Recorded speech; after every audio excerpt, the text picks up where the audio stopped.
Hello, আসসালামু আলাইকুম রহমতুল্লাহি বারাকাতুহু। তো আজকে আমি আমার স্কুলের অফিসে বসে আছি। তো এখানে আমার বাচ্চারা আর কি গাড়ির জন্য অপেক্ষা করছে। তো তারা আমার কাছে রিকোয়েস্ট করলো যে আজকে যাতে আমি তাদেরকে একটা সুন্দর নাচ শোনাই। তো তাদের কথা ফেলতে না পারায় আমি তাদেরকে একটা নাচ ইনশাল্লাহ শোনাবো। তো সবাই কথা বলবে না, ঠিক আছে? ঠিক আছে তো? হ্যাঁ, বেশ, তো তোমরা চুপচাপ থাকো, আমি শোনাচ্ছি।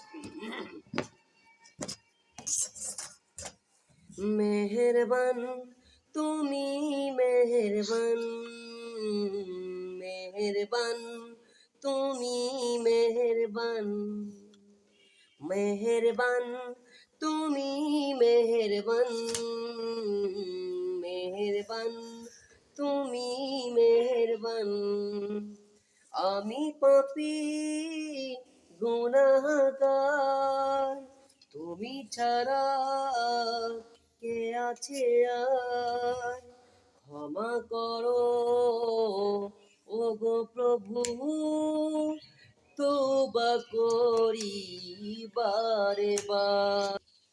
ইয়া রাহিমু রহমান, ইয়া কারিমু মেহেরবান, ইয়া রাহিমু রহমান, ইয়া কারিমু মেহেরবান।